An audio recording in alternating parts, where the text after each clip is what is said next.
Berati I përket qyteteve të pazakontë, I krijuar të jetë një nga më të bukurit qytete të dheut. Kur furit e ujit dikur dërmoni dhe shpartalloni këtu një masiv me nyje shkëmbore, natyra do të zbulonte këtë gryk lumi, këtë terren ekspresiv që ngjan të jetë krijuar enkas për blazmimin e qytetit, ku filli I jetës pulson I pandërprer prej 2400 vjetësh. Frut I një fantazie fine, ky qytet I ka bërë poetët të përkulen duke mbajtur penën, kurse piktorët penelin. Emri vjen I bardh nga muzjet e historisë. Ashtu siç e artikuluat dhe ju, Berati është kryeqendra e Shqipërisë për sa I përket trashëgimisë, kulturës, historisë dhe gjithë pasurisë që trashëgon nga brezat. Dhe e reja që u posjell në gjithë referimet që I bën Beratit është se së fundi është rënditur në 30 qytetet e Europës, qyteti I dytë për nga ajo që konvergon vlerat e trashëgimisë, bukuritë natyrore, asetet turistike dhe si thua vlerësimin nga tregu turistik I kohëve të fundit. Qytetet si Berati nuk kanë lindje të lehtë. Periudha parakytetare, faza paralindëse e tij ka vazhduar gjatë 2000 vjetëve. Por vjen mesjeta, vjen dhe mjergulla në Berat.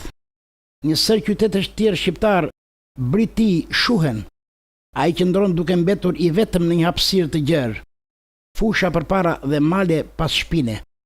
Ai mbijeton edhe në sajt rrjetit rrugor të Shqipërisë Jugore, që nyjëzoheshin në Berat, por dhe fal pozicionit geografik, si piku takoi fusha me Malsin, që siguronte burime të mjaftueshme ekonomike në bujqësi dhe blegtori.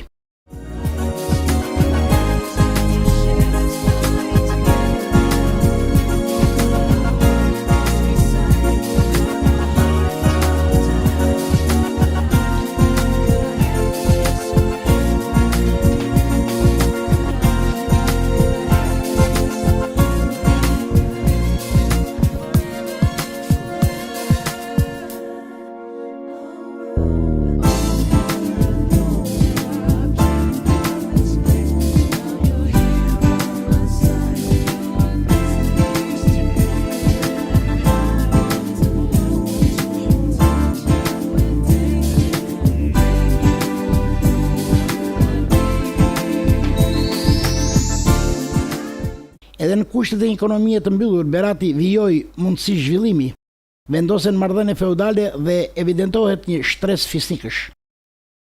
Me shembjen e perandorisë bizantine, më 1204, Berati bëhet një nga selit kryesore të despotit të Epirit, duke u rifortifikuar sipas fjalës së fundit të kohës. Bëhet rezidencë e Mihal Komnenit, despotit të Epirit. Rëndësinë e pavenitur të Beratit e vërteton dhe fillimi I shekullit të 14, kur qeveritarët të Beratit caktojnë funksionar të lartë të Bizantit, ndër të cilët edhe një kunat I perandorit. Ishte koha kur në Berat shfaqen sinjalet e një revolte popullore dhe një prirje autonomiste e feudalëve shqiptar. Edhe gjatë pushtimit osman, Berati mbetet nga qytetet më të mëdha të Shqipërisë. Fillimisht bëhet qendër vilajeti në shekullin e 17, qendër e Pashallekut më të madh të Beratit, kurse pas vitit 1810 bashkohet me Pashallekun e Janinës. Si qendër Pashalleku, Berati arriti një fuqi të madhe nën Ahmet Kurt Pashën. Qyteti deri në fillim të shekullit 20 ka patur infrastrukturë të mirë për kohën. Një nga pikat kyçe rrugore drejt lindjes Konstantinopoli, ai ishte piknisje dhe një rrugë tjetër të veçantë drejt jugut, Janinës dhe mëtej në thellësi të Greqisë.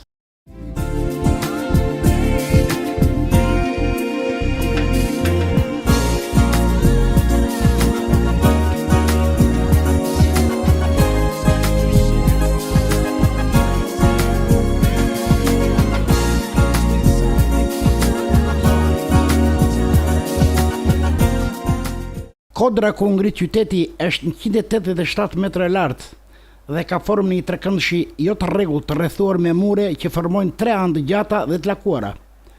Muret e kalas së bashku me kullat rrethojnë një sipërfaqe prej 16 hektarësh, nga të cilat 10 hektari përkasin territori të brendshëm, ku sot banojnë disa nga banorët e qytetit në një lagje shumë të bukur, që njihet me emrin Kala. Në të njëjtën kohë, me Antipatrean, mendohet të jetë ngritur dhe kalaja e Goricës, e vendosur në Kodrën me të njëjtin emër. Të dyja kalat i shërben njëra tjetrës në rast poshtimi apo edhe zbukuronin qytetin.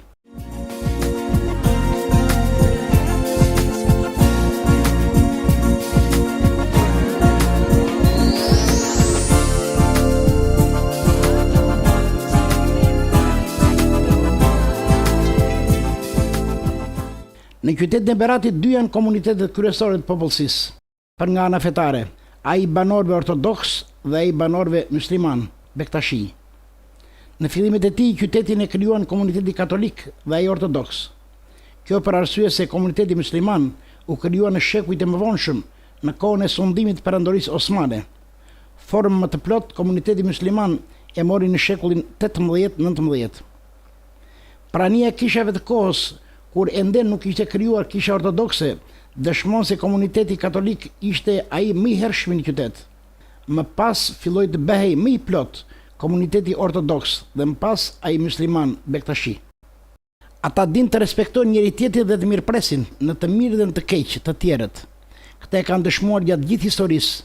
Marrëdhëniet e mira midis tyre janë forcuar edhe nga martesat e personave që përkasin komuniteteve të ndryshme fetare.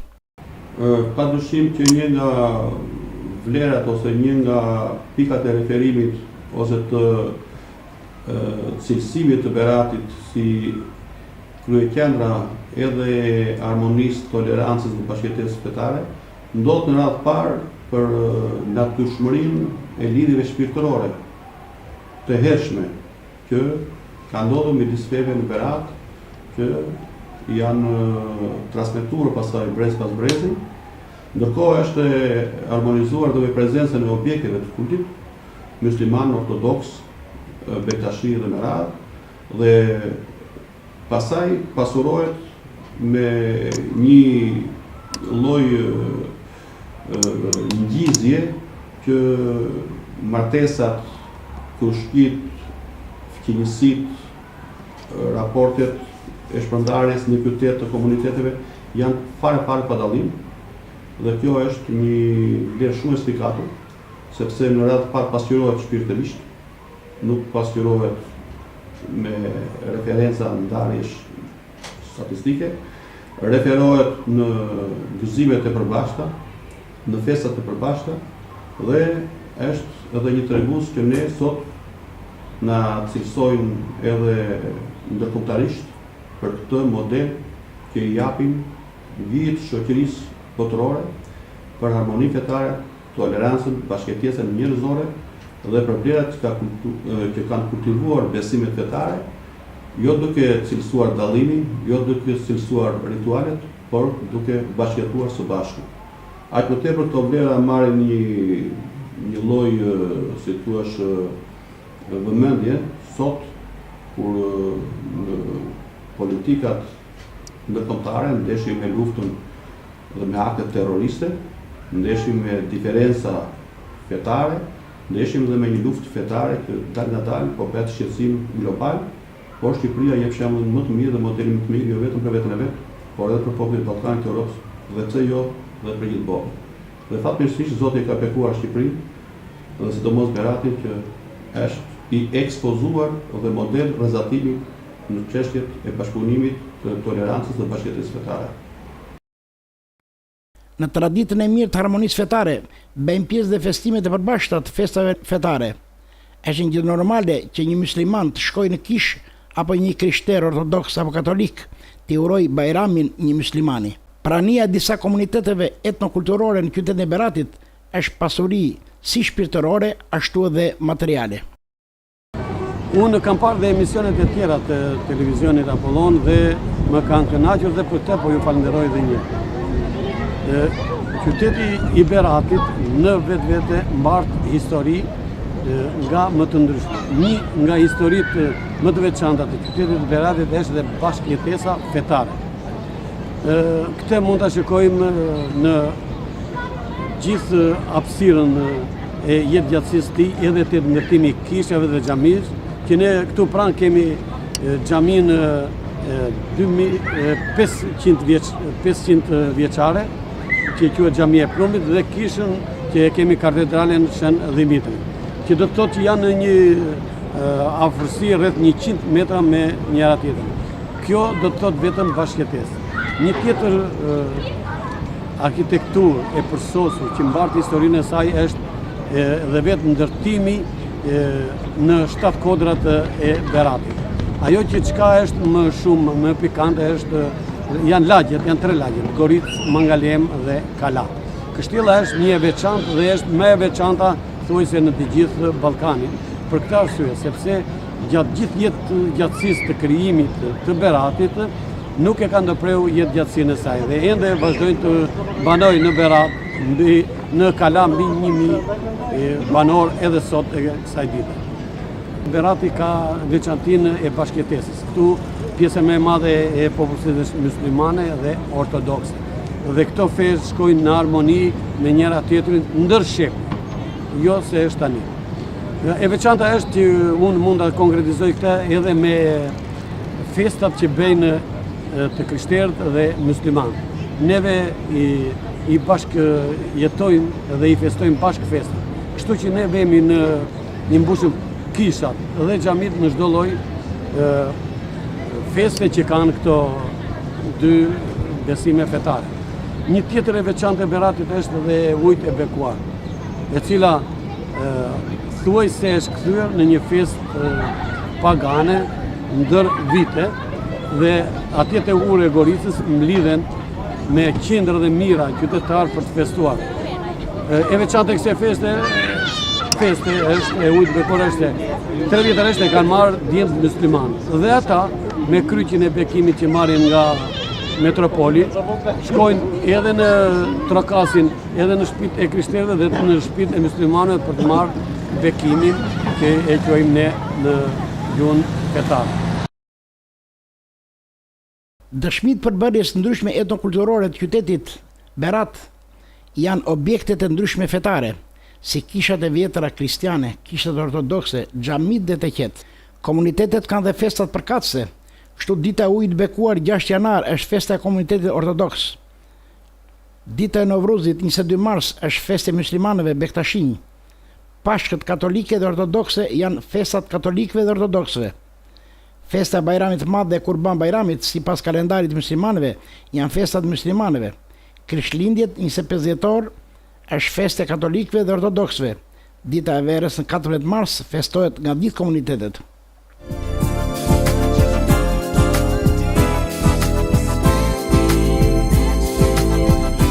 Historikisht Berati ka qenë një qytet me njerëz të arsimuar dhe i zhvilluar ekonomikisht. Ata kanë mundësuar pozicionin gjeografik i favorshëm në krahun juglindor të rajonit perëndimor.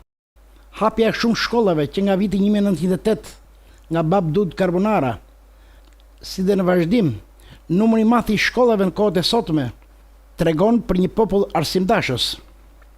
Gjimnazi Bab Dud Carbonara është një gjimnazi i hershëm, është gjimnazi kryesor i qytetit Beratit dhe i rrethit Beratit, është një gjimnaz elitar i cili ka nxjerrë shumë breza mësuesish deri në vitet 70 kur ka qenë shkollë pedagogjike, ndërsa tani ai vazhdon me një strukturë të një gjimnazi klasik elitar. Ky gjimnaz është çelur për parë në vitin 1956 dhe në këtë godinë ku ndodhet sot është me një formatim të një gjimnazi me klasa me një strukturë të qartë të plotë me 25 klasa sot, ku mësojnë 793 nxënës në këtë gjimnaz sot. Nga përllogaritet që kemi bërë ne, ky gjimnaz ka nxjerrë deri në vitet 70 nxënës të pedagogjikes paralel dhe me gjimnazin, përgatiste mësues, ndërsa tani ky nxjerr vetëm gjimnazist. Nga përllogaritet tona numërohen rreth 13.000 maturantë të cilët kanë dalë nga kjo shkollë. Dhe duke qenë gjimnaz elitar, ky është ide dhe ka konkuruar në nivel kombëtar në arritje shumë të mëdha. Po përmend, nuk po vetëm shumë larg, po përmend arritjet e viteve të fundit. Në vitin 2011 ky gjimnaz ka zënë vendin e tretë në nivel kombëtar dhe ka nxjerrë maturantin më të mirë në Shqipëri. Ndërsa vitin e kaluar nga ky gjimnaz ka dalë nxënësi i dytë në Olimpiadën Kombëtare të Biologjisë dhe nxënësi në vendin e tretë në Olimpiadën Kombëtare të Fizikës. Këto janë arritjet të shkëlqyera të këtij gjimnazi, i cili e ruan atë vlerë të madhe që ka krijuar ky komunitet si gjimnaz elitar dhe si komunitet arsimdashës. Ky ka nxjerrë shumë mësues, madje këtu e kanë bërë pedagogjik si kësaj shkolle, kanë ardhur nga gjitha rrethet e Shqipërisë jugore dhe të trevës sonë. Madje pedagogjikas nga Përmeti, nga Tepelena, nga Mallakastra, nga Çorobota, Përçova, Lushnja, Skrapari dhe vetë Berati. Dhe ka qenë një shkollë pedagogjike shumë e strukturuar dhe e cila përgatiste mësues dinjitoz në për arsimin tonë para universitar. Ndërsa këto vitet e fundit është orientuar plotësisht si gjimnaz klasik, cilësor dhe me vlera të jashtëzakonshme të komunitetit. Prurjet natyrore të komunitetit të ky gjimnaz janë cilësore dhe janë shumë arsimdashëse, se vetë qyteti i Beratit është një qytet arsimdashës i cili e kërkon këtë cilësi dhe standard që ky gjimnaz i plotëson në mënyrën më të mirë të mundshme. Berati ka histori nga më të veçante dhe njerëzore. Dhe unë mund përmend shumë nga këta, po për momentin po them Vexhi Buaraj është një personalitet i Beratit, i cili është një nga përkthyesit e Shënames e Gjylistani e Bostani e të tjera vepra të kësaj natyre me përmasa botërore. Kemi dhe shumë ngjarje historike të luftave të botërore, cili do pushtu si ka ardhur në Berat në këto 2400 vjet, Beratin e ka ruajtur sikur e ka qytetin e tij. Edhe nazifashistët nuk e prishën, edhe në luftën e parë botërore Berati nuk është shkatëruar. Pra konsiderohet një qytet paqësor. Berati është qyteti më paqësor për kulturën, për historinë dhe për legjendat. Qyteti i Beratit është qytet muze. Në të mund të gjesh të konkretizuara të gjitha periudat historike.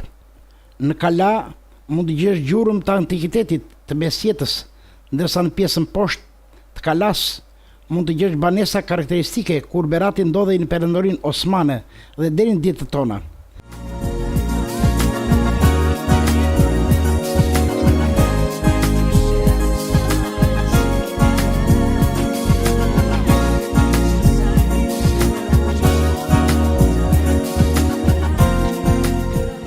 Në zhvillimin e turizmit ka ndikuar antarësimi i qytetit në UNESCO më datë 8 korrik 2008. Pas kësaj date numri i turistëve është arritur dhe më shumë. Jo vetëm në qytetin e Beratit, por në të gjithë qarkun e Beratit. Ofrojnë shërbime nga më të ndryshmet, guida historike dhe arkeologjike, udhëtime në natyrë, shëtitje në kanionet e lumit Osum, zona e Skraparit e tjera. Ashtu si ka dhe një frekuentim dhe një dinamik në rritje të vizitorëve të Beratit, që së fundmi është kthyer një nga destinacionet turistike më të përqyeshme. Unë po them një shifër që nëse në vitin 2013 kishte rreth 13.000 turistë, në fund të vitit 2016 janë 60.000 turistë. Flas vetëm për shifrat që kanë të bëjnë me ata që presin biletat në hyrjen në Kalas ose në për atraksione turistike që ka Berati.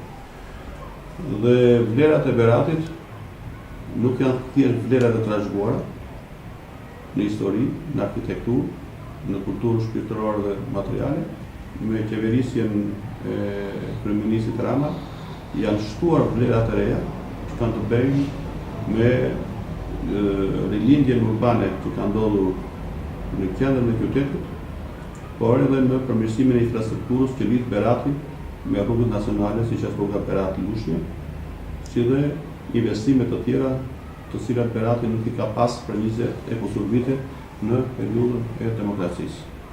Kështu që përmirësimi i infrastrukturës, orientimi i politikave të turizmit sipas projekteve dhe strategjive të hartuara ndërkohë, kanë bërë që të rritet marketimi i qytetit Beratit, të rritet promocioni i tij dhe të rritet edhe vlerësimi dhe pritshmëria shumë pozitive që kanë pasur turistët që kanë ardhur në Berat. Është rritur ndjeshëm investimi nga sipërmarrja private, kryesisht në zonën historike, ku shumë banesa të vjetra karakteristike janë të kryer në bujtina ose në hotele dhe restorante, të cilat për hir të vërtetës frekuentohen në një periudhë gjithëvjetore dhe janë të preferuara nga tregu turistik elitar që në fundit këto vlera i shijojnë, i prekin dhe i promovojnë si risi të reja që i kemi në qytetin e Beratit për shkak të vjetërsisë që ka dhe për shkak edhe të vlerave që trashëgon. Vitet e fundit, Berati është orientuar drejt turizmit. Fakti që vetëm për vitin 2016 kanë hyrë mbi 60.000 turistë tregon se ky qytet është atraktiv dhe po vizitohet gjithnjë dhe më shumë nga turistë huaj dhe vendas. Si kryeqendër e Shqipërisë për sa i përket trashëgimisë, Berati ka vëmendjen e qeverisë shqiptare si dhe të bashkisë qytetit. 2 vitet e fundit po punohet me ritme të vrrullshme për rregullimin e qytetit.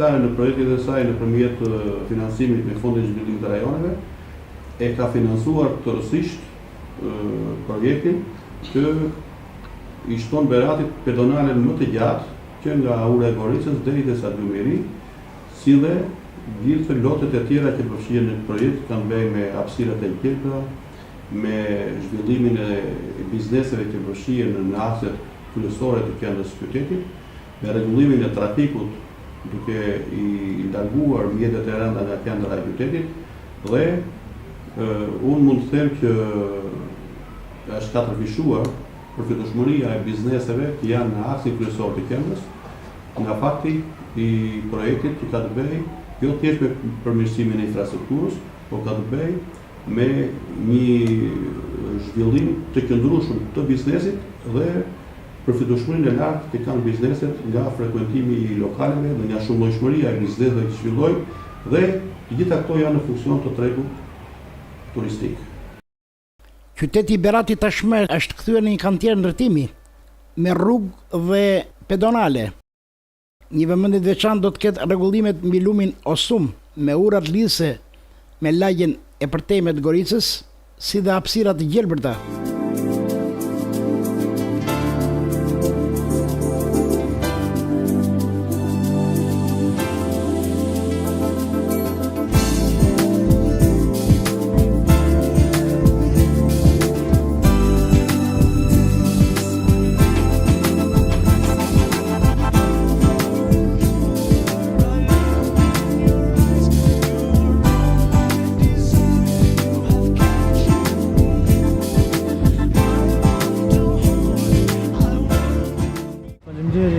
Dhe respekt për televizionit tuaj, unë ndjej kënaqësi për të flasur për qytetin tim të Beratit.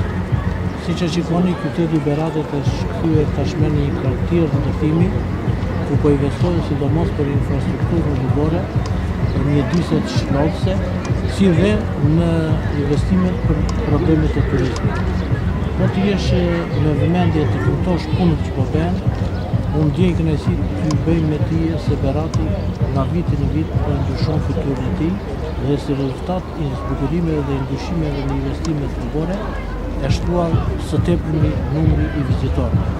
Turistëve, të cilët tashmë nuk janë vetëm ditor, por janë edhe turistë të cilët qëndrojnë me ditë të tëra në qytetin e Beratit, pasi gjejnë kushte dhe kënaqësi të veçanta në këtë qytet. Një rëndësi e veçantë i është kushtuar dhe problemeve të ujit të pishëm.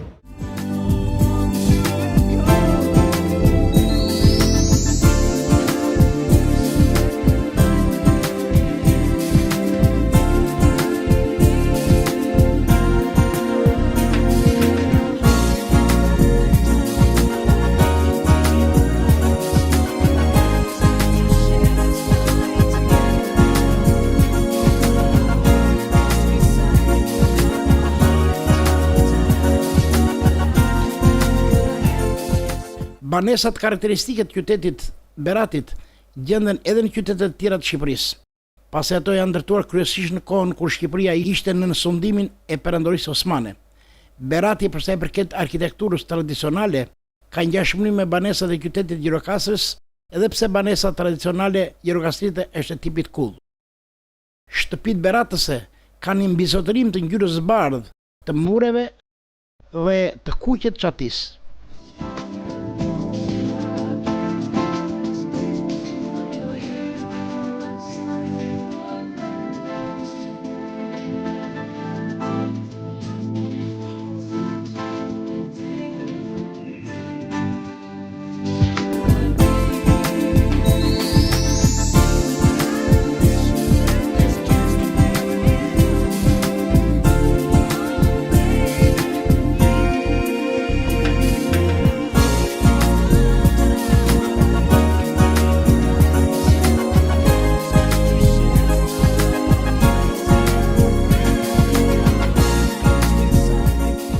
Pamjen e sotme qyteti filloi ta merrte në shekullin 18, megjithëse shumë ndërtime të tij u shkatërruan nga tërmeti i vitit 1851.